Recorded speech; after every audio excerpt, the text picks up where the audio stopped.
Anne, je suis heureuse de te rencontrer évidemment parce que tu fais partie de ces expériences agréables qui sont de passer du réseau social où on se parle, où on se découvre et on échange énormément à on prend un thé ensemble et on va parler. You're welcome. Voilà, la vraie vie en dehors des réseaux sociaux. Tout à fait. C'est la in real life, quand on dit en anglais. Moi, je suis d'origine britannique. Et donc, ce qui m'a toujours fasciné, c'est la rapidité avec laquelle le réseau social, si on prend Instagram, mais avant c'était Twitter,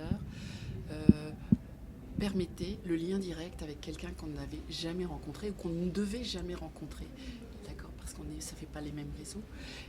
Et après, de passer cette étape des échanges où tout d'un coup on échange, on ne sait pas pourquoi, il y a un lien qui se crée, il y a un feeling, et tout d'un coup, pof, et si on se voit et si on se voyait, si on prenait un thé. Exactement. Et c'est ce qui s'est passé, et c'est des belles découvertes, c'est-à-dire qu'on dépasse la figure qui est, je vais dire, une figure artificielle, mais qui est peut-être superficielle. Oui. Et qui n'est pas la vraie personne, parce qu'on ne peut pas... D'abord, il y a une pudeur. Je pense qu'on peut se dévoiler sans trop se dévoiler. Et donc maintenant, je sais que sur les réseaux sociaux, j'arrive à montrer mon visage, alors qu'avant, si tu regardes... C'est compliqué, c'est compliqué. Peut-être et étape-là. J'avais choisi une rose, pour la rose anglaise, la rose rouge, Fairbird, et qui est devenue Fairbird Forever. Et après, je me suis dit, ça c'était ma marque, ma touche, la rose anglaise, et en même temps, il fallait aussi que les gens puissent mettre un visage. Et donc petit à petit, et puis je crois que l'âge aide, on commence à s'accepter plus facilement, et puis surtout à se fiche un peu de ce que l'autre va penser. Ça c'est bon, ça arrive, cette période-là arrive, c'est top. Exactement, mais il faut du temps, mais on y arrive. Bon, alors Claire, première question, toujours la même. Comment est-ce que la gémologie, la joaillerie arrive dans ta vie ? Encore une rencontre. C'était un commissaire-priseur qui travaillait au Crédit Municipal, que je ne connaissais pas. Moi, j'étais jeune commissaire-priseur stagiaire. Et je venais de me marier et j'avais mon premier bébé. Et donc, comment concilier une vie de famille et puis allier aussi la passion que j'avais pour le métier que je m'étais choisi. Parce qu'on choisit, du moins, j'espère qu'on peut toujours choisir son métier. Et il se trouve que c'était donc le Crédit Municipal et c'était les ventes aux enchères et c'était la partie avec les bijoux. Il s'agissait d'organiser les ventes des bijoux qui avaient été déposés en gage au Crédit Municipal. Et là, je me suis aperçue qu'il me manquait quelque chose, c'est préparer des ventes de bijoux, mais sans connaître les bijoux, sans connaître les pierres, c'était impossible. C'est un peu et donc compliqué. là, j'ai commencé une formation de gémologie à l'Institut national de gémologie. Donc là, on est dans les années 80, on est en 84, 85. Et ça a été une découverte, c'est-à-dire que j'ai réussi. Vraiment, cette découverte, ça a été pour moi de me dire, mais je vais rentrer dans l'infiniment petit de cet univers qui est infiniment grand. Et je trouvais ça génial. Ah, la première découverte, c'est ça. C'est ça, les inclusions des pierres. Oh, magnifique. D'accord. Et je me souviens toujours... Donc tu fais partie de la team inclusion. Oui. Ah oui, c'est ça. C'est ça. Et tu sais, quand on parle d'une émeraude, alors je vais prendre ça. L'émeraude, il y a toujours quelque chose qui nous fascine et qui nous attire. Tu sais, on va plonger dans la création de l'univers. Et là, je vois, on parle de l'infiniment petit, on parle même de physique quantique, beaucoup maintenant. Et je trouve que revenir aux sources de la nature, mais aux sources de la création universelle, les pierres nous le permettent. Et surtout, avec ça, je vais partir dans un voyage extraordinaire. Donc, je vais voyager et donc, j'ai l'impression de partir dans l'espace. Dans un espace qui est un espace gémologique, mais qui est à la fois très personnel, parce qu'on va chacun avoir un regard très différent sur les inclusions. Et si je prends une pierre que j'aime beaucoup, je l'aime beaucoup, c'est pas forcément ma préférée au niveau des couleurs, parce que j'aime beaucoup le saphir pour le bleu qu'il a, parce que c'est le bleu du ciel. On revient toujours à l'univers, mais je prends l'émeraude. Et l'émeraude est son inclusion, qui est une inclusion très belle, qui est la triphase, où tu vas avoir les trois états de la matière. Exactement. D'accord, tu vas avoir donc... C'est un spectacle et surtout incroyable. De me dire, je vais rentrer dans cette inclusion. Donc, qu'est-ce que j'y vois ? J'y vois une bulle de gaz, donc l'état gazeux, qui flotte dans une cavité. Bouge même. dans Qui une peut cavité, bouger. exactement, dans une cavité qui est Infinitésimale. aqueuse, mais souvent saline, et qui va donc provoquer ce précipité de cubes de sel qui va être la partie solide de cette inclusion. Et quand dans la binoculaire, tu vois cette inclusion, ah, mais qu'est-ce que c'est comme extraordinaire, un sentiment extraordinaire de plénitude. Je comprends, c'est extraordinaire. C'est Et en plus, avec les binoculaires, avec les microscopes, avec tout ça, maintenant on a l'infini petit qui peut être à la portée de l'œil, et c'est un monde qui s'ouvre. C'est ça, et puis comme tu me dis très bien, c'est quand tu vois cette bulle d'air, quand tu vois cette bulle qui bouge, parce que tu bouges un peu la pierre pour pouvoir mieux distinguer toutes les différentes parties de cette inclusion, et que tu la vois vivre quelque part, tu te dis mais je suis en train d'être au cœur de l'univers, et c'est un sentiment absolument... Mais surtout, c'est un sentiment, je dirais en anglais, joyful. Ça te remplit de joie. C'est une plénitude, une joie pleine. Je ne sais pas comment on peut dire différemment. Mais je peux comprendre, parce que c'est l'infini petit, c'est la nature dans le miracle, je trouve. Oui. Il y a quelque chose de miracle. J'ai toujours été fascinée par l'espace, quelque part. C'est-à-dire que l'on vient d'où, d'accord. Nous sommes où sur cet univers de la création, sans parler de la partie, philosophique ou spirituelle. Y a-t-il un chef d'orchestre ou pas derrière cette création ? Mais je trouve que voyager dans l'infiniment petit pour retrouver l'infiniment grand remet bien les choses à leur place. C'est une jolie phrase, et j'aime bien cette vision des choses. Oui. Voilà. Donc tu vois des bijoux, tu acquiers le nécessaire pour les pierres, pour les bijoux. Ben oui, parce qu'en fait, quand tu ouvres une boîte, les gens, tu découvres une boîte qui va être de l'eau, de bijoux qui vont être vendus. Tout d'un coup, tu prends une bague, et dessus, il y a une pierre qui est incolore, et tu ne sais pas ce que c'est. On va te dire que c'est un diamant, d'accord, c'est un diamant, mais comment je sais que c'est un diamant ? Et donc, je me suis dit, ou que c'est une émeraude, ou que c'est un saphir, et comment je sais que c'est de l'or si je prends le métal ? Comment je sais que c'est du platine ? Comment est-ce que l'objet a été fabriqué ? Je me suis dit, mais il me manque quelque chose, et... il faut avoir cette connaissance. Cette connaissance, c'était d'abord passer par la connaissance des pierres. Et après, il y a une connaissance très, je vais te dire, parce que toi qui as travaillé en atelier et qui sais ce que c'est que le travail d'atelier, moi j'ai appris de façon plus empirique, c'est-à-dire c'est en ayant les bijoux entre les mains que j'ai mieux compris comment était fabriqué un bijou. Oui, même si comment les sertis, c'était exactement, voilà. Parce que regardez à la loupe, par exemple, les griffes qui retiennent un diamant. Comment est-ce qu'elle est posée ? Est-ce que cette griffe est usée ? Est-ce qu'elle elle est bien dans un coin ? Est-ce qu'elle peut cacher même une inclusion, par exemple ? Tout à fait. Qui est une technique. Voilà. Ou est-ce que si on prend une pierre qui est en certiclos, pourquoi un certiclos et pourquoi pas un certigriffe ? Tu vois, tout ça, ça m'a permis de me dire, non seulement, le plus important, bien sûr, c'était pour moi de découvrir que je devais connaître et apprendre à découvrir ces pierres, mais en même temps, il fallait que je comprenne aussi le bijou en lui-même, c'est-à-dire qu'il a été créé par quelqu'un, et il a aussi été porté par une autre personne. C'est-à-dire qu'il y a 2 ou 3 histoires différentes dans un bijou, je pense. Et c'est ça qui m'a toujours fascinée, c'est-à-dire, découvrir ce qui le fait, c'est-à-dire ce qu'il est, ses pierres, sa matière. 2, pourquoi il a été créé, donc découvrir le travail du joaillier qui l'a fait, et après, découvrir aussi la personnalité de la personne qui l'a porté. Pourquoi est-ce que cette personne est tombée en amour sur ce bijou, par exemple ? Parce que je trouve qu'on chavire toujours pour un bijou. On chavire pour un bijou, oui, c'est beau ça. On tombe en amour. En anglais, on dit to fall in love. Et je trouve que l'expression tomber en amour, on a toujours un coup de cœur, mais je trouve qu'un bijou, c'est quelque chose qui va nous toucher et dans lequel il va y avoir un lien amoureux. Et que ce lien amoureux peut disparaître, et à ce moment-là, on s'en sépare. On le vend, par exemple. Tandis que, si je te prends un exemple bien précis, j'ai un bijou que j'ai acheté parce que j'avais arrêté de fumer. Je me suis dit, tiens, cet argent que j'ai économisé, je vais m'acheter une bague. Et il se trouve que je suis tombée en amour devant cette bague qui est un créateur qui s'appelle, je ne sais pas si je peux citer le nom, Vasco. Et à l'époque, il était moins connu, il est Place Vendôme, et c'était une bague avec un effet de vague rempli une alternance de diamants et de saphirs, avec une forme très, très moderne, très fluide, et une monture en or gris qui me plaît parce que le blanc, je trouve, met plus en valeur les couleurs, plus que le jaune, enfin, c'est mon avis. Et il s'est trouvé que j'ai essayé cette bague et elle m'a tout de suite plu, c'est-à-dire que, oui, je suis tombée amoureuse de ce bijou.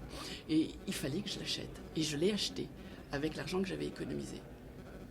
Voilà. Et déjà, j'ai acheté dans une vente aux enchères parce que c'est le milieu dans lequel j'ai évolué pendant toute ma carrière et que je n'avais pas les moyens d'aller en boutique directement l'acheter. Donc c'était passer par le second marché. Ça a été aussi cette découverte de faire comprendre aux personnes que le second marché a son utilité, puisqu'on peut avoir, bien sûr, pour un budget plus serré, on va parler. Là, tu es donc dans la... Tu travailles tout de suite pour le Crédit municipal de Paris. Alors, je suis tout de suite embauchée, d'accord, par les commissaires-priseurs du Crédit. Alors, est-ce qu'on peut parler du Crédit municipal de Paris? Alors, Crédit municipal, c'est cette vieille institution que tout le monde connaît sous le nom de ma tante. Donc je ne vais pas reparler du fils du prince de Joinville qui met sa montre en gage et sa mère lui demande mais où est la montre que lui avait offert sa tante. Il dit je l'ai oubliée chez ma tante. D'où le nom qui est resté. D'où le nom, d'accord, c'est l'anecdote. Je ne la connaissais pas. Ah oui, voilà. Donc te dire, alors c'est sa montre de poche qu'il met en gage pour payer, je pense, des dettes de jeu. Parfait. Et il dit à sa mère, la reine Marie-Amélie, je l'ai laissé chez ma tante, c'est resté. D'accord. Donc cet organisme, est-ce que tu peux nous... Alors il existe depuis très longtemps, depuis le XVIIe siècle. Ah oui, c'est... D'accord, donc il a été créé d'ailleurs par l'aide patente. Et quelles que soient les fluctuations de l'histoire, cette maison, donc tricentenaire je pourrais dire maintenant, cette maison est toujours restée ouverte. Et je crois qu'il n'y a qu'un très bref moment, qui était la Deuxième Guerre mondiale, où elle a fermé quelques jours. Mais autrement, je pense que cette maison a toujours été, quels que soient les soubresauts de l'histoire, ouverte. Donc le principe, c'était d'aider à lutter contre l'usure, pour que les gens puissent obtenir de l'argent sans avoir à payer des intérêts faramineux. Et c'est quelque chose qui était donc un service public, même un devoir que l'État rendait aux plus pauvres. D'accord. Toi, tu te retrouves dans la situation d'analyser donc ces bijoux. Donc en fait, au départ, je suis à la préparation des ventes. Et il se trouve que les ventes, ce n'est que la destination finale d'un processus, qui est la réalisation d'un gage. Alors qu'est-ce que c'est qu'un gage? La gage, c'est lorsqu'une personne va venir déposer son bijou auprès sur gage. Donc l'autre partie du travail, c'est d'aller faire ces expertises et de priser les bijoux que les gens déposent. Voilà, de mettre un prix sur la valeur d'un bijou, de pouvoir quantifier. D'où la connaissance des gemmes, d'où la connaissance des bijoux, de la joaillerie. Pour pouvoir faire une expertise, il faut avoir une connaissance. Et comme on dit, quelque part, le pouvoir de l'expert, c'est la connaissance qu'il a des gemmes, de l'histoire du bijou et de tous ses résultats et de la connaissance du marché qu'il a aussi au niveau de la connaissance des prix et des enchères. Donc en fait, ça demande une formation et une attention permanente. Parce qu'il y a la formation, on va dire, professionnelle, je cherche le mot là, éducationnelle, non, je ne sais pas ça. Tu sais, pédagogique. Oui, la formation où tu es scolaire, d'accord, où tu vas apprendre à reconnaître. Le côté pratique, d'accord, où tu vas suivre des cours dans une école. Là, ça va être l'Institut national de gémologie pour moi, où on va t'apprendre ce que c'est qu'un diamant, les 4 caractères, par exemple, les quatre critères qu'il faut regarder pour un diamant, les fameux 4C, d'accord, cut, clarity, color et carat. Carat pour le poids, le nombre de 1, 2, 3 carats. Clarity, c'est la transparence, les inclusions. Color, c'est la couleur, la gradation. Cut, c'est la taille. Et cut, la taille. Donc, tout ça, c'est pour dire que, étant en vente, le commissaire-priseur me dit « Mais Claire, on va avoir besoin de toi aussi auprès. Est-ce que tu accepterais de venir auprès ?» Et c'est là où je me suis dit, vraiment, la formation gémologique, je dois la continuer. Donc, je l'ai fait d'abord en accéléré sur 2 ans. Et non, je l'ai d'abord fait en accéléré sur un mois et après. D'accord, tu as fait. J'ai fait les formations accélérées, d'accord. Donc et après, c'est les cours du soir. Et après, j'ai fait les 2 dernières années en cours du soir. Voilà. Et j'ai fait une 5e année parce que je trouvais toujours intéressant. Ce qui m'a fasciné, c'est que quand on est gémologue, on se dit si j'ai pas mes outils, qu'est-ce que je fais? Mais alors, on a toujours besoin de sa loupe. D'ailleurs, j'ai toujours ma loupe ici avec moi. Mais et l'œil. Donc c'est les 2 premiers outils, la loupe et l'œil. Donc il y a des pierres où l'œil va être primordial, ça va être les pierres organiques, les pierres ornementales. Et donc j'ai fait une formation en plus parce que c'est quelque chose qui me plaît. Les pierres ornementales, donc tout ce qui était perles, je vais prendre le lapis lazuli, la turquoise, le jade, tu vois, tout ça c'est pierres qui sont pas dans ce qu'on appelle la qualité des pierres précieuses ou des pierres fines, mais qui sont très utiles et qui maintenant de plus en plus sont utilisées. Que l'on voit de plus en plus sur les marchés. Parce qu'elles sont abordables. Voilà, et puis elles ont servi aussi en objet dans l'art décoratif et aussi dans les bijoux. Elles ont cette polyvalence d'être dans des milieux différents. Mais oui, exactement. On les retrouve. Tu sais, c'est comme on dit, moi je me souviens quand mes enfants étaient petits, on allait au parc et je leur faisais prendre des petits galets de silex. Tu sais, je leur disais, mais est-ce que vous savez ce que c'est ça au départ, ce silex? Ce silex, s'il continue sa transformation, ça va devenir une opale. Et si on trouvait un morceau de silex cassé, tu sais, tu voyais ce côté un peu du bonbon de réglisse, tu sais, avec cette tache de blanc. Tu dis, tu vois, ça, c'est comme si, je pourrais te dire, c'est un jaspe agatiforme. Parce qu'on dira, tu as le début de la progression de la cristallisation de l'agate, ou ça va devenir après un jaspe, ou ce qu'on appelle l'agate jaspoïde. Tu vois, tous ces mots qui font rêver, mais que tu trouves basiquement quand tu vas dans un parc ou même quand tu vas au bord de la mer, parce que le premier ingrédient pour les pierres, si tu penses, c'est la silice. De toute façon, c'est en plus la matière. Le premier, voilà. La première matière que l'on trouve partout, qui recouvre la terre. Exactement. Voilà. Donc, je suis au pré-sur-gage et là, en fait, ça a été une grande découverte. C'est me retrouver face à des boîtes qui arrivent de façon très successive et sur lesquelles il faut que je travaille pour faire un prêt. Parce que les gens qui viennent au crédit municipal, ils viennent parce qu'ils ont ponctuellement un besoin d'argent. Soit c'est vraiment pour des problèmes de trésorerie simples, c'est-à-dire qu'il faut dans 2-3 jours réunir une petite somme et après ils vont dégager très vite le bijou. Ou bien ils ont simplement aussi des problèmes financiers et ils ont besoin de déposer. Et puis il y en a d'autres qui ont envie de se séparer d'un bijou parce qu'il ne leur plaît plus, ils viennent le déposer et permettre après donner une autorisation à la vente. Exactement. Voilà, tout se fait par étapes différentes. La première étape étant, on met un prix sur le bijou et on reçoit à ce moment-là, on accepte le prêt, l'argent en retour. Exactement, c'est-à-dire qu'il y a d'abord un premier contact. Je dépose le bijou, il est vu par l'expert, qu'on appelle les assesseurs, qui apprécie l'objet, qui lui donne un prix. Et après, il est renvoyé au guichetier, chargé de clientèle, qui va annoncer le prêt. Donc le prêt correspond à peu près à 50% de la valeur estimée sur une base des ventes aux enchères qui sont les ventes aux enchères du Crédit municipal de Paris.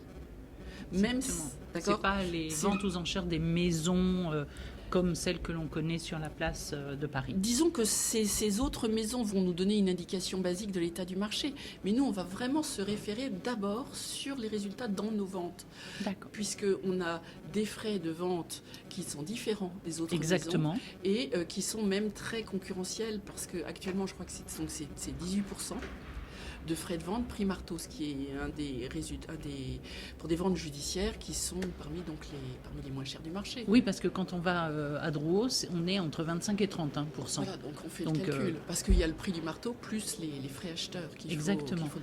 Donc les personnes qui viennent déposer, l'assesseur qui a devant lui le bijou, il va prendre sa loupe et il va découvrir ce qu'il a dans sa barquette. Et ce qu'il faut savoir, c'est que l'assesseur, il ne connaît pas la personne qui a déposé. Et il faut qu'il se détache de ça. Parce que s'il s'investit trop émotionnellement dans c'est pour ça qu'il y a ces filtres un peu. Exactement. C'est pour ça que le client qui dépose ne voit pas l'assesseur. Exactement. Et que l'assesseur ne va pas rencontrer.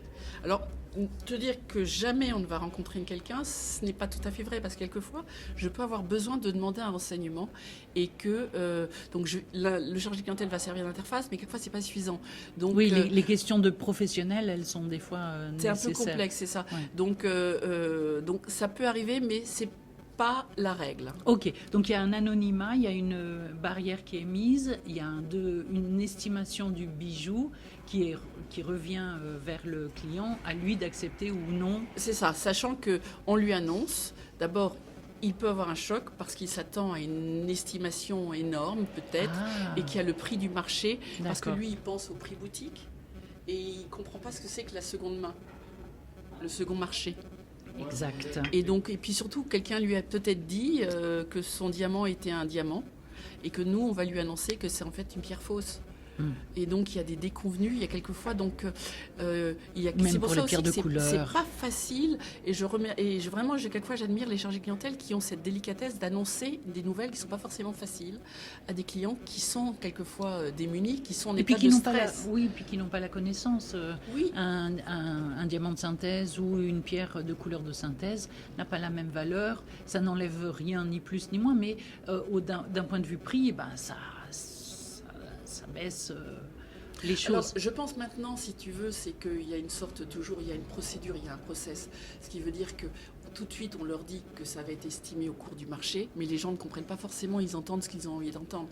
Et après, lorsqu'on lui annonce un prêt, l'administration peut décider de majorer un peu ce prêt. Alors ça, c'est la liberté de l'administration de le faire. D'accord, d'augmenter. Mais la règle, c'est que généralement, on propose 50% de la valeur estimée. Ok, donc on est sur 50% de la valeur estimée. Il y a 2 suites possibles. La suite possible, c'est que soit le bijou reste maximum 1 an. Dans cette année, le client peut venir le dégager quand il veut, payant les intérêts dus chaque mois, qui sont des intérêts bien sûr qui sont, alors là je ne les connais pas par cœur, mais qui sont des intérêts qui sont... C'est écrit, hein. Oui, mais surtout c'est pas ça, c'est qu'ils sont tellement faibles par rapport à ceux du marché que c'est toujours intéressant de venir. En plus, l'avantage du crédit, c'est que... Mais c'est un crédit, donc c'est vraiment un prêt. C'est un crédit, donc c'est un prêt qui vous engage. Ça veut dire que si la personne ne vient pas rembourser son prêt, l'objet va être mis en vente. Au bout d'un an. Au bout d'un an, il est mis en vente sur décision du tribunal. Et là, il y a donc à nouveau l'intervention de notre équipe, de l'équipe dans laquelle j'ai travaillé, et qui va préparer les ventes, lister, faire une estimation du bijou à ce moment-là, parce que tu fais ton estimation au jour J. C'est-à-dire que le bijou, il est arrivé, par exemple... là, en ce moment, avec le cours de l'or, il y a forcément... Oui, parce que... alors, ce que je voulais juste te dire, c'est que lorsque tu déposes un bijou, tu dis c'est 1 an. Mais au bout d'1 an, tu peux renouveler ton contrat. Donc, tu payes les intérêts et ton contrat repart pour 1 an. Tout comme, au bout de 3 mois, tu peux leur dire... Je vous demande de le vendre et je vous donne l'autorisation de le vendre donc là, tout de suite. Mais il faut passer ces délais de 3 mois. 3 mois, ça c'est la règle, c'est obligatoire parce qu'il s'agit de vente judiciaire. Et il faut toujours qu'il y ait d'abord un dépôt de bijoux. C'est la règle, effectivement. Mais zut, je suis en train de perdre l'idée. C'est que donc, soit les 3 mois et le bijou est en vente, soit 1 an, le bijou est en vente. Et donc là, tu rentres dans ton métier qui est de préparer la vente. Mais en fait, ce que je voulais avant te souligner, Anne, c'est qu'une personne peut donc avoir déposé un bijou, mais il y a 10 ans, 15 ans, 20 ans.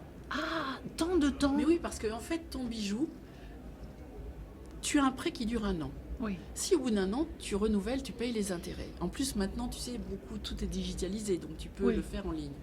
Avant, il devait physiquement venir, donc il y a des améliorations.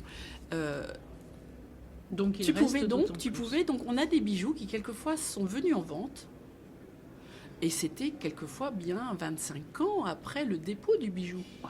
Alors par contre, 25 ans, 30 ans. Alors je crois que moi le plus vieux que j'ai vu c'était peut-être 40 ans. Waouh, quand même c'est énorme.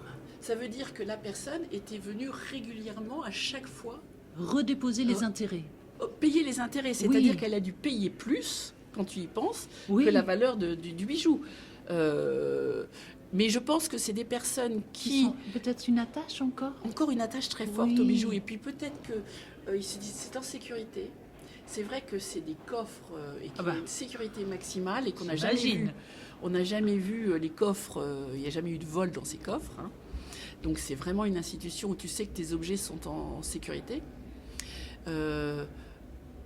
Ah oui, donc l'histoire garde... Et tu vois, moi je me souviens, c'est-à-dire à l'époque, tu sais, maintenant tout est numérisé, mais à l'époque c'était des papiers. Et donc je me souviens de dossiers de bijoux, tu arrivais avec la boîte, mais tu avais une liasse de tous les différents contrats qui se succédaient, et tout ça c'était cousu à la main, tu sais. Oh, comme une reliure Exactement, de livre. pour pouvoir Ok. les garder ensemble. Et parce qu'en fait, quand je commence dans la maison, tu vois, on est en 80, je commence, mon fils est né en 87, donc je commence en septembre 87 à travailler au Crédit Municipal. Et donc la C'est une façon belle dont tranche de vie. voilà, donc la façon, et donc je pars en avril 2024. Waouh. Donc en fait, si tu veux, c'est vrai que j'ai vu Une une évolution. évolution dans la façon Incroyable. de travailler. Et, qui Mais est toi-même, tu m'as dit que tu avais évolué dans ta manière de faire plein de choses dans ce métier-là. Exactement, parce que d'abord, quand je commence, je suis complètement néophyte, hein, je découvre et j'apprends. Alors bien sûr, j'avais une connaissance basique, artistique, puisque j'étais dans le milieu des commissaires-priseurs avec la formation des commissaires-priseurs, mais l'histoire du bijou, c'est quelque chose qu'on découvre pas à pas. Et il y a quelque chose aussi qui... Alors, je découvre pas à pas les bijoux, mais quelque chose qui m'aide, c'est l'amour que j'ai de l'histoire. Ça, c'est une particularité sur laquelle nous aimons bien discuter toutes les deux. Exactement, c'est-à-dire l'histoire du bijou, ça te permet de rentrer dans la grande histoire et la petite histoire. Alors, ça a été c'est très actuel parce que la grande histoire des bijoux, avec le vol qui s'est passé au Louvre récemment, on est se rend dedans. compte qu'il y a un patrimoine lié aux bijoux et que c'est un patrimoine auquel nous tenons tous, puisque l'émotion qu'a suscité ce vol, on l'imagine, on l'imaginait peut-être pas, Oui, mais maintenant on le comprend. oui. C'est qu'on a touché à quelque chose, on a touché au sens de l'histoire de chacun et de chacune d'entre nous, je pense. Et je pense, tu sais, on revient, parce que quand je pense aux Mazarins, tu sais, Oui. aux deux grands diamants, Oui, les Mazarin, diamants, les oui. deux Mazarins qui ont Oui. été volés, qui étaient sur le grand reliquaire de France, qui sont des pierres qui vont certainement être retaillées, malheureusement, Ah oui, bien sûr. et Enfin, qui étaient issues des mines Golconde, qui sont donc des trésors, parce que les Golconde, les mines sont taries, donc on les trouve plus. Et de me dire, ça a disparu, et que seule finalement l'étude de ces inclusions pourrait éventuellement permettre de les retrouver. Donc en fait, on retrouve là l'univers dans l'infiniment petit, et c'est quelque chose qui est un peu... et une trace de l'histoire. une trace de l'histoire. Donc ça, c'est...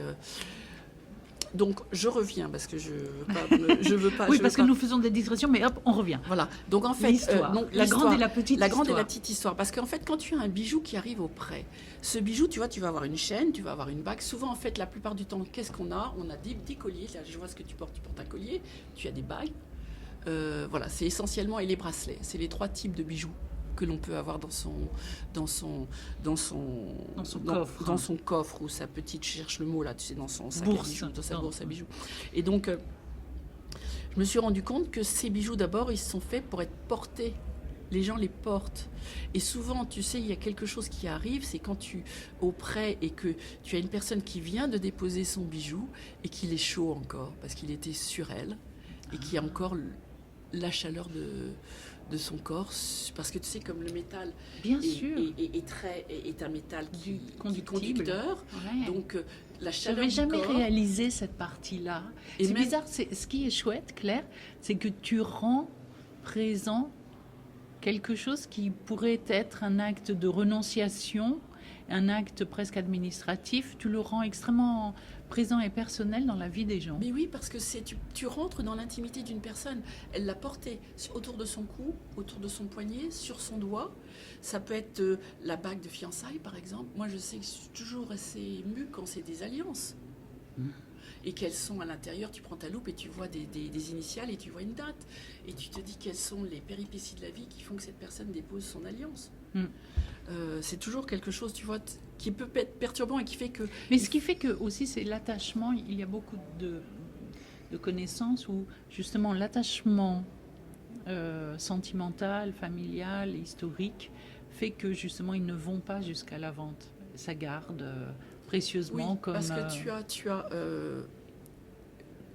je pense que tu as 7 à 10% des objets qui passent en vente, simplement. Ah waouh. Donc quand tu vois la masse des objets qui sont déposés, tu te dis vraiment, on est là pour les aider. Et ils vont repartir chez les Ah personnes. oui, d'accord. D'accord. Ah Alors, c'est quand on a même des ventes toutes les semaines. C'est Oui. pour te montrer qu'on a quand même du volume. sacrément. D'accord. Donc en fait, quand moi je sais que lorsque je travaillais, que j'étais au pré-stockage, parce que tu alternes en fait la préparation des ventes. Bah oui, parce qu'il faut dire qu'il y a des ventes toutes les semaines, Voilà. des thématiques tous les mois. C'est les arts de la table, c'est les guitares, c'est les vins, c'est les montres, c'est. Voilà, la semaine prochaine, par exemple, il va y avoir une vente de tableaux et d'objets d'art. Et la semaine, là, enfin, en début du mois de décembre, il va y avoir ce qu'on appelle les grandes ventes cataloguées de bijoux et de montres. Donc tu t'aperçois que il y a une variété de bijoux qui sont déposés et que il faut à la fois être dans la préparation de la vente, mais aussi s'il y a une vente, c'est parce que ça a été déposé, mais que ces gages représentent qu'une partie de ce qui a été D'accord. déposé. Ok. Attends, là ça va. Non, mais c'est. Ça là, va, ça te va c'était clair. Là, pour moi, c'était. C'était bien. C'était clair parce D'accord. qu'on a le processus. Donc maintenant, Donc en fait, plus. voilà, si tu Voilà. veux, en fait, tu as un bijou est déposé, il est déposé par une personne. Si tu pénètres dans son intimité, tu vas découvrir son bijou. Donc nous, en tant qu'assesseurs, on va essayer de réfléchir à la valeur intrinsèque du bijou sans penser au sentiment. C'est ça qui est Exactement. terrible. On mais est c'est comme sur ça. le poids d'or, la pierre, le carat, des Exactement. choses qui sont Et donc- matérielles. Et donc, auprès, tu vas avoir la base qui est notre cours d'or. Donc actuellement, tu vois, on voit l'inflation du lingot. Le lingot, je crois que j'ai regardé ce matin, tu sais, sur l'appli que j'ai sur mon téléphone. Là, je le revérifie. Il était à plus de 115 000 euros le lingot. C'est-à-dire 1 kilo d'or, 115 000 euros. Quand j'ai commencé dans le métier, donc en 87, je me souviens les premiers prêts qu'on fait, quand je suis, alors on va, parce que c'est quelque chose qui m'a marqué, on prêtait, tu vois, on prête au cours du gramme, c'est-à-dire que on dépose, je pose sur Oui. une balance, parce que quand tu travailles, tu as un plan de travail, et puis tu as surtout cette fameuse balance sur laquelle tu poses le bijou que tu vas peser. Eh bien, je vais avoir un collier de 5 grammes ou 6 grammes, et c'est un fin collier, et je vais dire, je vais appliquer un barème. Et au début, on prêtait sur la base de 7 euros du gramme l'or. C'est-à-dire on prêtait 3,5 euros, on divise par 2. Maintenant, je pense que le prêt, actuellement, si je me souviens bien, c'est 55 euros. D'où la valeur refuge de l'or. Le gramme, ça veut dire qu'on prête 27,5 euros sur le gramme d'or. Alors là, il s'agit d'or 18 carats. Mhm. Oui, oui, on va. On part d'accord de... Mais, et même à la limite, quand j'ai commencé à travailler, tu sais, l'or 14 carats et 9 carats n'était pas reconnu en France. D'accord. C'est plus tard qu'on a l'introduction des poinçons qui sont la coquille et le trèfle pour authentifier de la venue. la coquille pour le 14 carats Voilà. et le trèfle pour le 9 carats. Mhm. Et c'était une tradition joaillière française où il y avait le 9 Oui. carats ou un peu plus.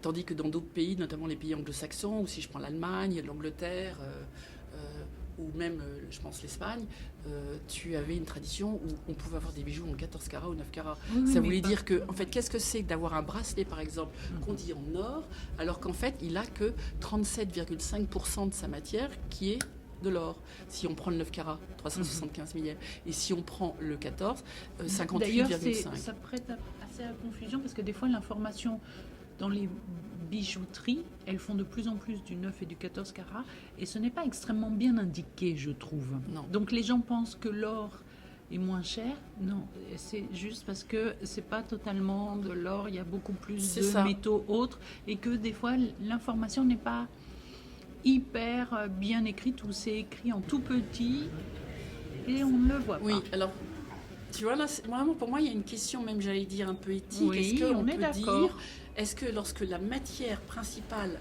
est moins de 50%, est-ce que c'est toujours, on peut toujours dire que c'est de l'or, tu vois? Ah, mais ça sera des décisions à prendre d'un point de vue national à un Bon. moment donné. hein. Et alors, bien sûr, si tu prends dans l'histoire du bijou, il y a beaucoup de bijoux intéressants et qui sont en 9 ou 14 carats. Il y en a Alors, même faut- qui sont en en argent. métal ou Ou- en métal. Voilà. Si tu prends tu sais, les fameux bijoux en acier, la fonte, tout ce qui est les fontes de Berlin, tu sais. Mhm, tout à fait. Eh Les bien, bijoux de deuil, les choses comme ça.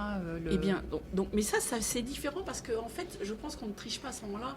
On dit ce que c'est. La matière, Mhm. elle est visible et on voit ce que c'est.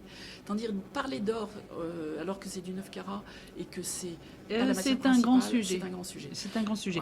Voilà. Revenons sur le sujet qui est le tien, de dire, dans cette maison, toi, tu gères les bijoux, mais tu as eu aussi d'autres thématiques que tu as gérées? Oui, alors j'ai fait les bijoux. Et tu sais, tout à l'heure, je te disais pourquoi la grande histoire, la petite histoire. Parce que dans l'histoire du bijou, tu rencontres l'intimité d'une personne, tu vas rentrer dans sa vie personnelle, mais en même temps, tu vas découvrir ce que c'est aussi qu'une histoire à une période donnée.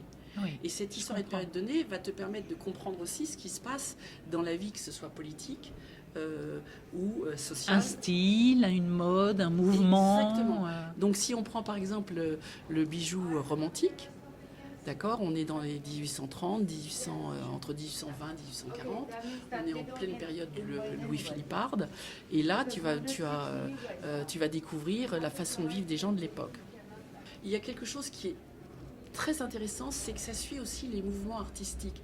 Parce que tu me parles du mouvement art déco, mais les bijoux art déco correspondent à tout ce qui est le design art déco. Exactement. Tu as aussi le bijou, ce qu'on appelle maintenant le bijou belle époque. Quand moi j'ai commencé à travailler, c'est ça qu'on disait. On disait le bijou début de siècle, parce qu'on était encore au XXe siècle. On disait début de siècle. Maintenant, on parle de belle époque pour bien montrer qu'il s'agit des bijoux 1900. Voilà, et qui bien, ont une richesse, qui voilà, ont une patte, qui ont une signature. Tu as cette fameuse série, tu sais, tu as Downton Abbey, et puis tu as aussi The Gilded Age. Sur les plateformes qui te montrent cette période. Et tu t'aperçois que les bijoux, à ce moment-là, correspondent à un âge doré. En fait, chaque période, je crois, a son âge doré pour les bijoux. Mais que chacun et chacune d'entre nous, on va être touché par telle ou telle période. Et que ça dépend de notre caractère. Et que, donc, personnellement, étant donné que j'avais cet amour de l'histoire et de la grande histoire, je me suis passé des objets, des bijoux aux petits objets, ce qu'on appelle les objets de vertu, les objets de vitrine, et après à l'histoire de l'art de la table. Alors et ça, j'aime bien la phrase « les arts de la table ». Je trouve que c'est une belle phrase. On parle des arts de la table parce que ça combine plusieurs arts. C'est-à-dire tu as bien sûr l'orfèvrerie, l'argenterie, tu as la cristallerie, les verres, tu as le travail de la céramique, la porcelaine, et tu as aussi tout ce qui concerne le décor de table. C'est ça. Et tu as aussi le travail des nappes, on va dire tout ce qui va faire que tu vas dresser une table, parce que tu vas recevoir. Donc en fait, tu sais, il y a quelqu'un Bria Savarin, qui est un gastronome, un critique culinaire au 19e, qui disait que recevoir chez soi à table, c'est avoir la charge du bonheur de quelqu'un pendant tout le temps qu'il est chez soi. Oh, c'est beau ça. C'est intéressant. Ah oui, c'est et donc, tu te dis que je vais recevoir, et qu'est-ce que je peux faire pour faire plaisir à cette personne? Bien sûr, parce que tu vas lui préparer à déjeuner ou à dîner, mais il y a également la façon dont tu vas dresser la table.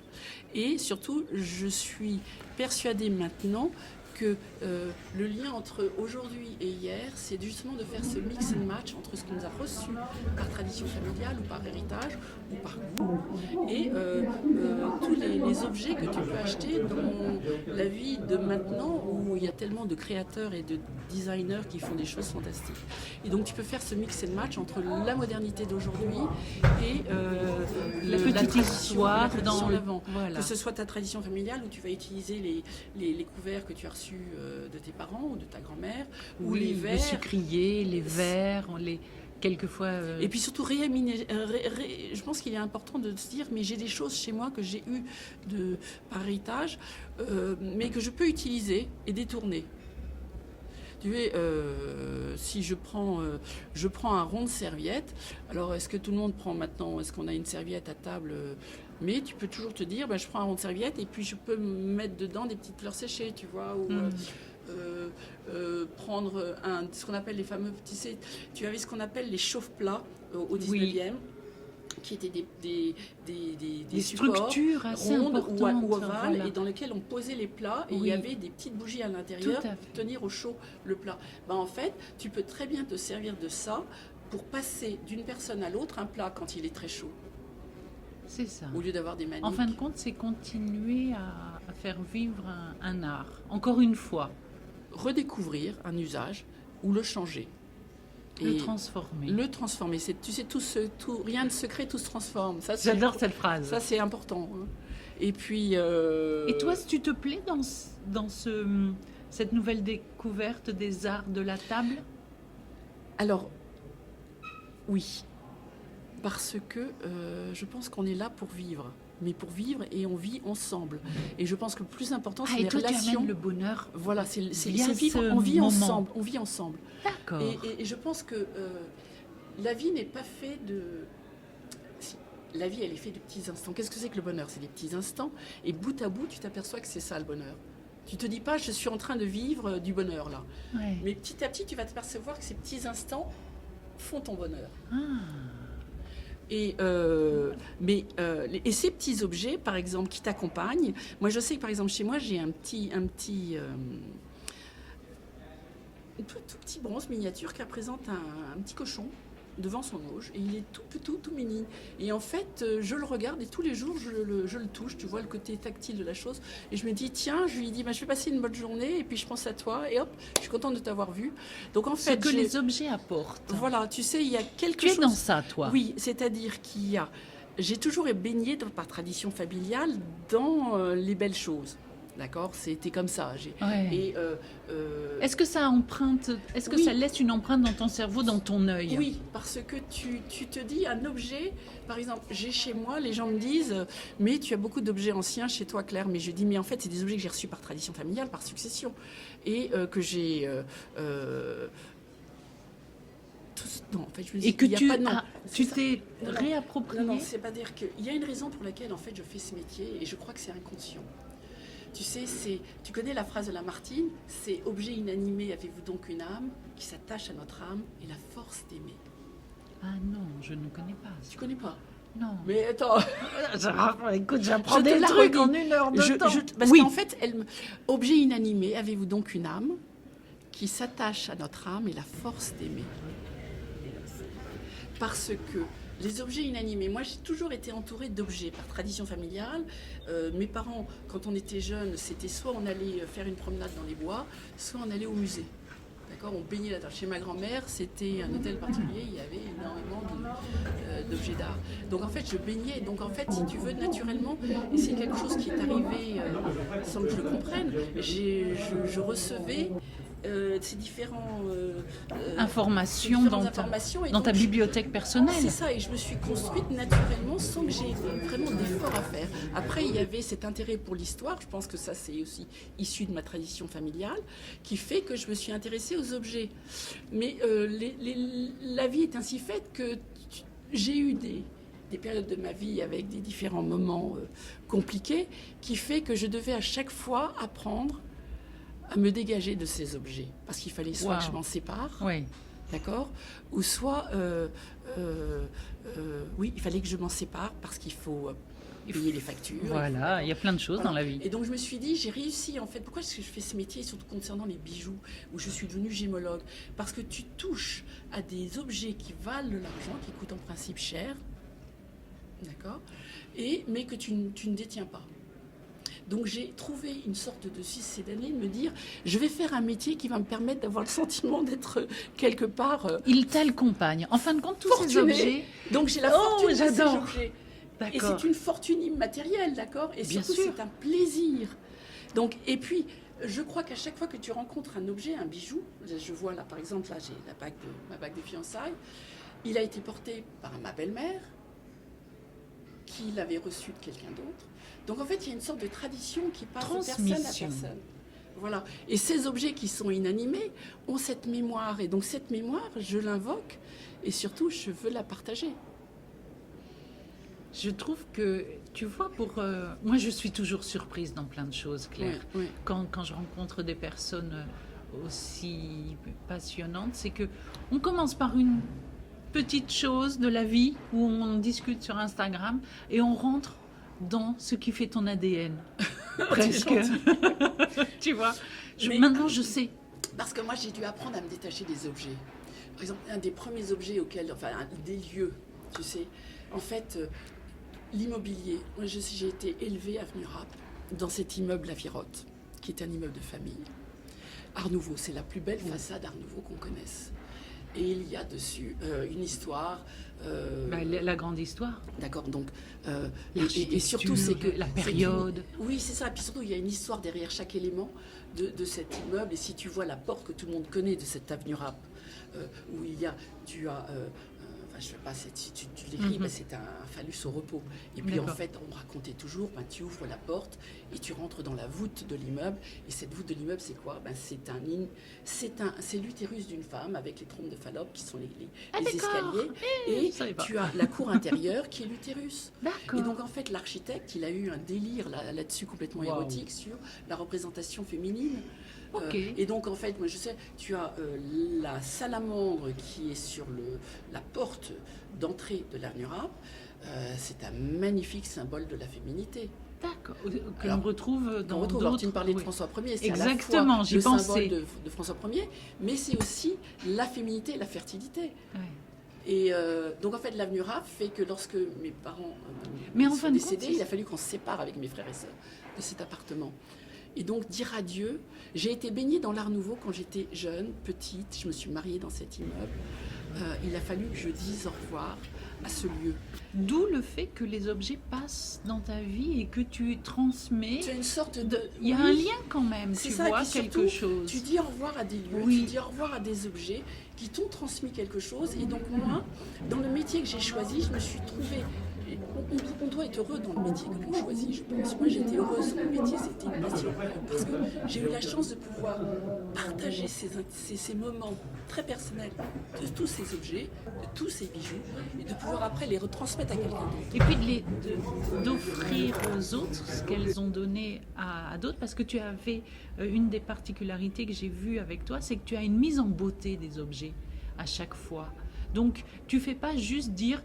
La sucrière, 1900, poids en argent, patin couffin, etc.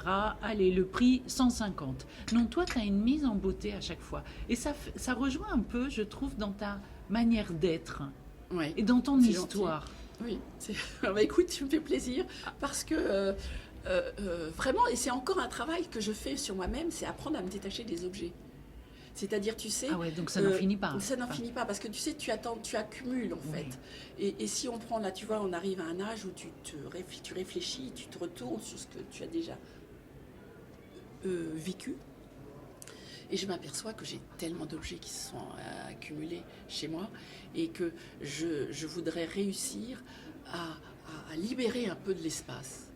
C'est-à-dire, j'arrive à un moment où, en fait, il faut savoir justement se détacher de ces objets inanimés, pour pouvoir retrouver une sorte de liberté intérieure.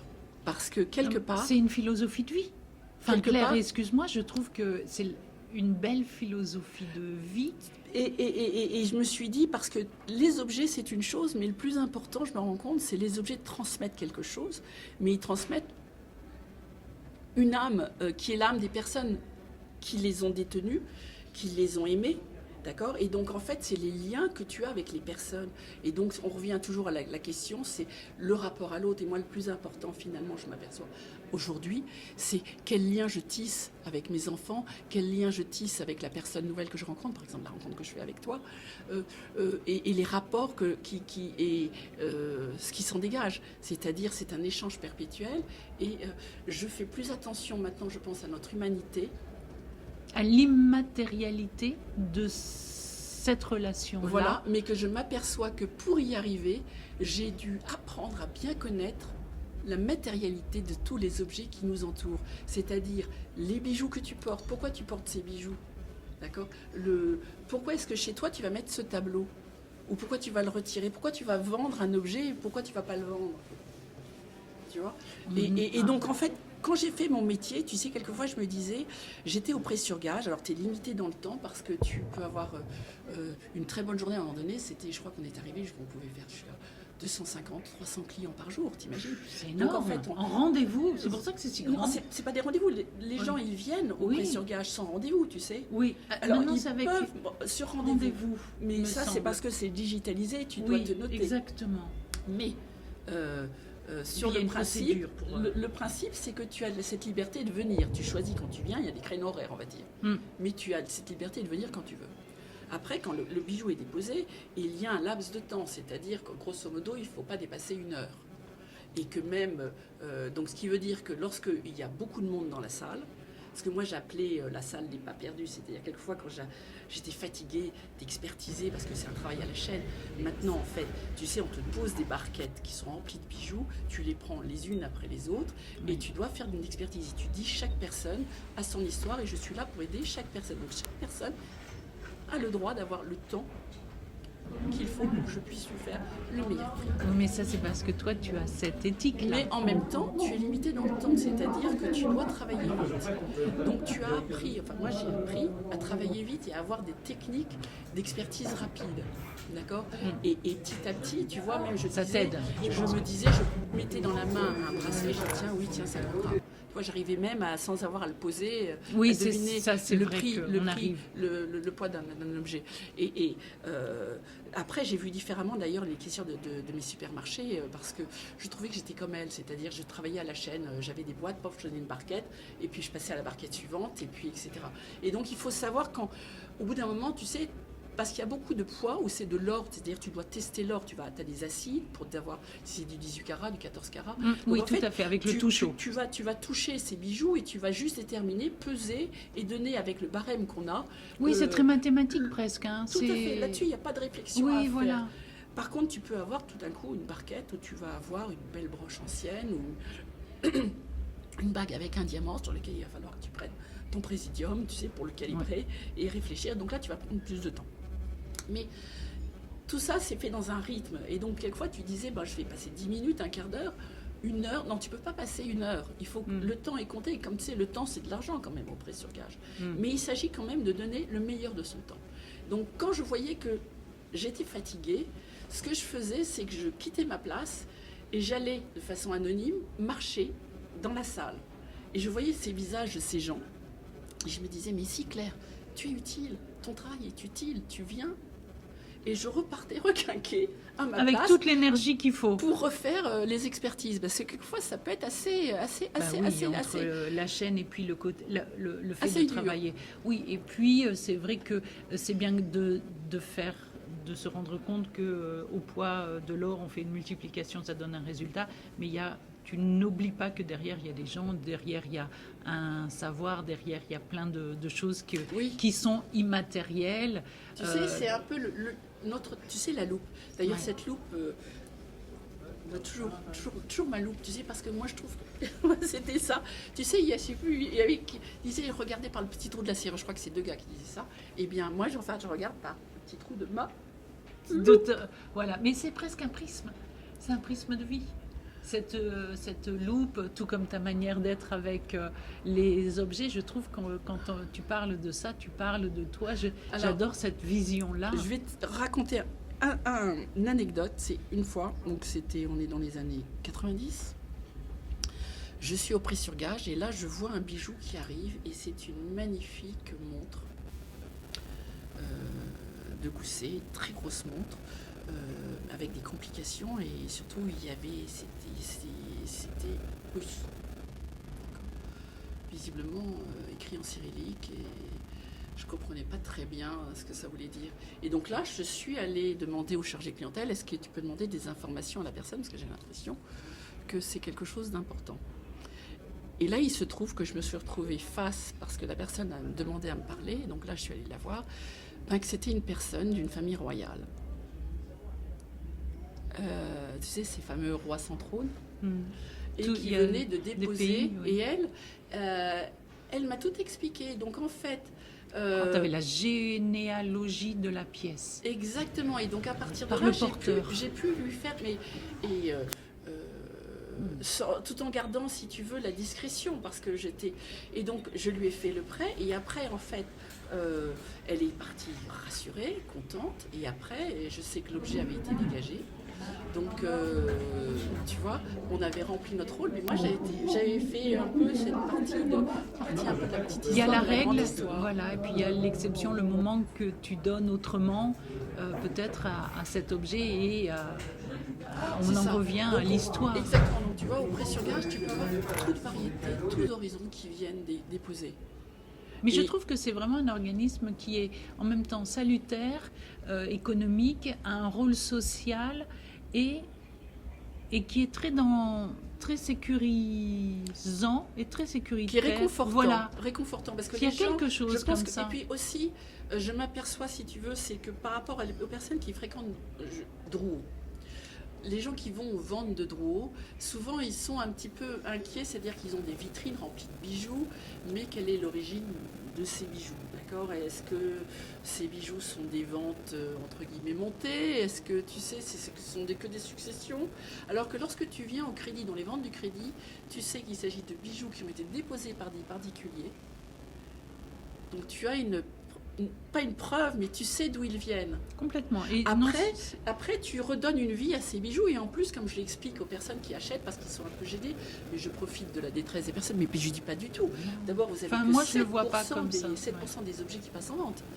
Quand on y pense, c'est-à-dire 93% des objets sont récupérés. Moi, c'est ce chiffre-là que je retiendrai. Ces bijoux que vous allez acheter, eh bien, vous allez permettre à la personne de sortir d'un mauvais pas. De sortir d'un mauvais pas, puis surtout de recevoir le différentiel. C'est-à-dire le montant prêté avec les déductions des intérêts et frais de vente, le différentiel, ce qu'on appelle le boni, va lui être redonné. Voilà, le boni. C'est le mot que l'on apprend dans le jargon du CMP. Voilà, aussi. d'accord. Et donc, vous faites donc en même temps le bonheur d'une personne. Vous lui redonnez. Et la clientèle est super. Moi, je suis allée de nombreuses fois au CMP, d'abord par curiosité, pour connaître aussi une idée du marché des bijoux, du type de bijoux qui étaient vendus, aussi de voir le type de clientèle qui achetait. Et à ma grande surprise, c'est extrêmement éclectique. Tu as des personnes de tous les milieux, tous les horizons, toutes les nationalités, qui viennent pour la beauté d'un bijou, qui viennent aussi pour la beauté et pour pour l'assurance de ce que l'on offre. C'est en adéquation entre le prix et la valeur et la désignation. Parce qu'il arrive, comme tu dis, à Drouot, moi ça m'est arrivé un certain nombre de fois, que tu achètent des choses qui ne sont pas en adéquation avec leur désignation. Et là, c'est pas top. Tandis que cet établissement-là...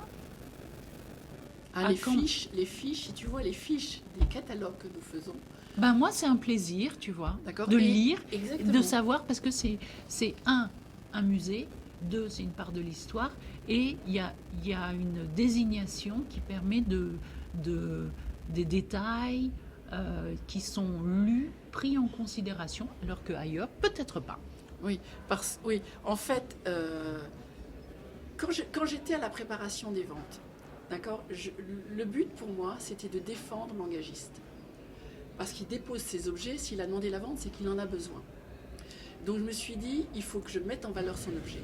Mettre en valeur son objet, son bijou, par exemple s'il s'agit d'argenterie, le couvert 18e, d'accord. Eh bien, donc je vais décrire l'objet et je vais même faire rêver sur l'objet. Parce que j'ai l'impression que les gens, ce qu'ils aiment dans les ventes du crédit, c'est comme tu dis, il y a une part muséale, c'est-à-dire que je vais au musée et surtout je vais rêver. Je vais découvrir un objet et puis cet objet, en plus, je vais peut-être l'acheter. Et donc, je vais à nouveau continuer chez moi cette histoire. Et ça, c'est quelque chose qui est réjouissant. C'est ça. Et là, tu vois, ça fait partie des choses, des moments où on se dit que c'est bien que ces établissements existent. Et surtout, c'est de rendre abordables les choses qui paraissent compliquées. Par exemple, si tu prends l'orfèvrerie 18e, pour les gens, c'est un domaine qui paraît très, très compliqué. Mais si tu leur expliques ce que sont les poinçons des fermiers généraux, et que tu détailles que cette lettre, en fait, ça va donner l'année, que le poinçon du maître, avec les grains de remède, ce sont les initiales avec un symbole qu'il a choisi. Si tu prends par exemple, qui est déposé depuis depuis que le monde est monde. Je ne sais pas depuis quand, mais les fameuses plaques d'insculpation des fermiers généraux. Tu as la maison Christophe qui en a fait un facsimilé que je trouve génial, parce que Christophe, c'est aussi une histoire incroyable d'ailleurs dans l'histoire de. Tu sais, il y a ces mots qui restent dans le langage courant. On dit tiens, tu as un bic. parler d'un stylo Oui. Bill, alors que c'est le nom d'une marque. Et est-ce que tu as moi j'ai du Christophe chez moi, alors qu'en fait on veut dire que j'ai de l'argenterie. Oui, c'est ça. Tu vois, c'est resté dans le langage commun. Et je sais que bien décrire un bijou, bien décrire un couvert, bien décrire un objet, c'est expliquer aux personnes ce qu'ils vont acheter, c'est aussi démystifier la connaissance. Des initiés entre eux. C'est ça, parce que souvent, je trouve que le monde de l'art n'est pas réservé que pour les initiés et les gens qui sont, entre guillemets, qui font partie du cercle. Consommateurs de ça. Voilà, Il et qui faut sont ouvrir très un dans peu. l'entre-deux, Ouais. restons entre nous. Mm, mm. D'accord? C'est-à-dire que la science que nous avons, nous n'allons pas forcément la partager, ou si nous la partageons, ça peut être un peu condescendant. Oui, c'est le côté. Mais moi, je garde de ça à chaque fois. Je sais que dans les musées, des fois, je suis un peu en manque de bijoux ou de ces arts qui sont plus facilement proches des gens. C'est-à-dire, on n'est pas sur un tableau qui fait 3 mètres sur 5, etc. etc. C'est pas facile, Non, tu vois, à peux plus. appréhender. Tu peux plus. Voilà, on ne peut le trouver que dans des musées. Et ok, c'est l'usage. Ce que j'aime aussi, c'est le côté plus proche dans le musée. Et des fois, le musée n'a pas toujours cette partie-là. Or, CMP, je regarde toujours. J'ai les ventes Draw, je regarde parce que j'y ai vu des objets que je ne reverrai pas. Certaines fois, je les revois, mais bien ailleurs, dans d'autres pays, portés par d'autres personnes, dans d'autres catalogues de grandes maisons. D'accord. Donc ça, j'aime bien faire mon repérage Ah oui, comme ça, d'accord, et je trouve ça super sympa. Mais surtout, il y a ce que je voulais dire par là, c'est qu'il y a des objets qui sont des découvertes. Moi, j'ai découvert une bague de pouce que portaient les archers. Alors là, tu m'apprends quelque chose. Qu'est-ce que tu appelles la bague de pouce? C'est une bague qui est de la longueur là, sur le pouce, la première phalange. Et les archers portaient ce bijou-là. Ils ne pouvaient pas les porter sur les autres doigts parce qu'ils étaient avec les cordes et le bois et ils ne pouvaient pas porter de bijoux. Donc ils n'avaient que le pouce sur lequel. Et cette bague d'archer, de pouce, elle a une forme très particulière, ovale, dans des matières un peu jaspe. Et il y a eu une vente il y a quelques mois de ça à Drouot, avec des incrustations indiennes, puisque la matière était travaillée. Et puis, il y avait les incrustations des pierres à l'intérieur de la matière. Donc, c'était encore plus phénoménal. Mais tu vois, ça, c'est quelque chose que je ne savais même pas. Et on peut passer une vie Oui, oui. et ne pas savoir Pas que... savoir.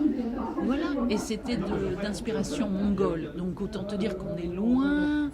Drouot nous a ramené quelque chose là qui est extrêmement Mais là, loin. tu vois, tu me rappelles un objet.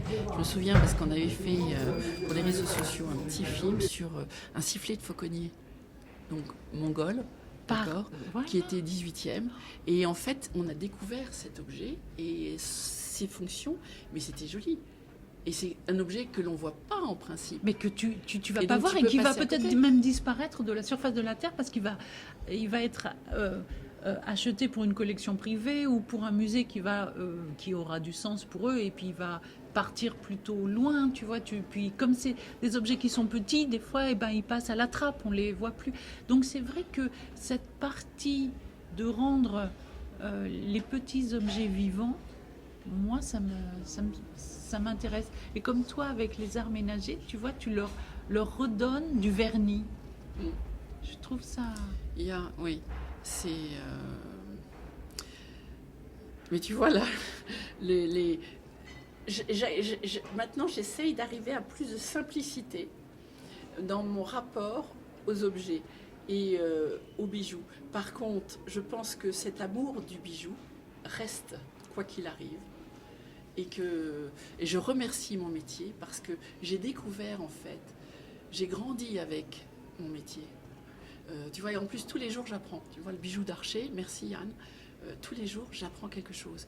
Et j'espère pouvoir continuer à garder cette curiosité pour pouvoir continuer à aimer les bijoux.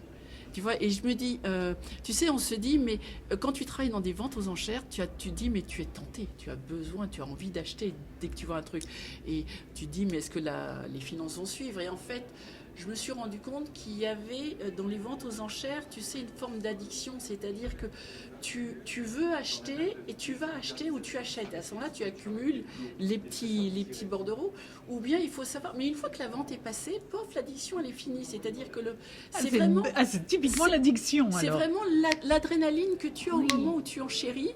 Mais une fois que la vente est passée, pof, c'est fini. Puis c'est parti. Et donc je sais qu'il y a des personnes qui ne vont jamais dans les ventes parce qu'ils auraient peur, ou ils ont peur, se connaissant, d'enchérir, et puis de collectionner, de trop acheter ou de dépasser les limites qu'ils peuvent avoir. Et c'est vrai que je me suis aperçue que l'avantage que j'avais dans mon métier, c'est que je pouvais assister à des ventes, participer notamment lorsqu'il s'agissait de prendre les ordres d'achat pour les clients, donc d'acheter fictivement un objet et d'avoir cette joie de l'acheter, oui. mais de ne pas avoir le problème financier d'avoir à payer la facture, tu vois. Ah, je trouve ça bien. Ça, oui, j'aime bien cette version. Je crois qu'elle me plairait bien aussi. Ah, ça fait partie un des plaisirs du métier, d'être dans la vente. Tu sais, c'est comme une pièce de théâtre. Enfin, tu es sur scène, tu as les commissaires-priseurs, l'expert, et tu as les petites mains, les assesseurs au téléphone en train de prendre les ordres d'achat. Et tu es au téléphone l'intermédiaire d'une personne qui n'est pas là, et tu vas l'aider à rêver. One more, une de plus. It's not you, it's against you. Tu sais, quand c'est en anglais. Et puis, tu sais, ces petits mots, do you want it? One more. Et puis, tu sais, tu dis des mots 400. Après, tu dis même pas euros.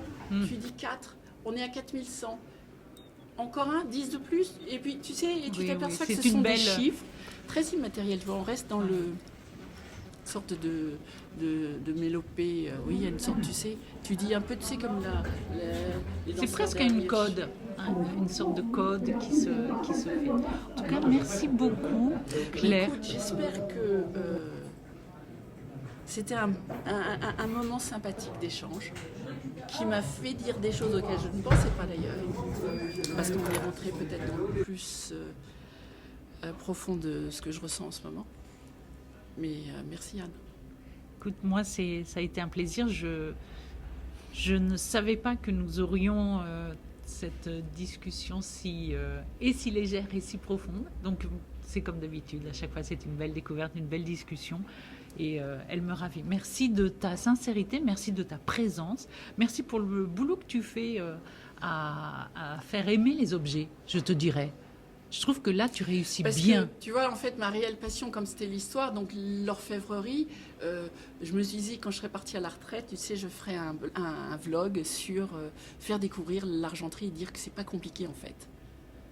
En fait, c'est dire donner la connaissance pour faire rêver. Et je me suis aperçue que dans notre métier, les gens sont inquiets quand ils connaissent pas. Les rassurer, d'ailleurs, au crédit, comme tu disais, l'important, c'est de rassurer le client qui vient déposer parce qu'il y a une fragilité chez lui, évidente, parce que s'il est là, c'est qu'il a besoin d'être là. Et donc le rassurer, d'abord lui dire qu'on va bien prendre soin de son objet, on va lui faire le juste prix, et surtout, il va pouvoir le récupérer. Et si jamais il passe en vente, il serait bien acquis. Il sera traité avec soin. Voilà. Merci Claire. À la prochaine. À cette visite. La prochaine vente, j'essaierai de venir aussi.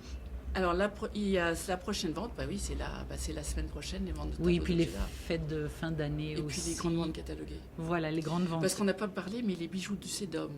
Parce qu'il y a un créneau qui est maintenant très porteur chez nous, c'est les ventes de montres. Exact. Parce que les montres, c'est le bijou par excellence de monsieur. Parfait. On en reparlera une prochaine fois.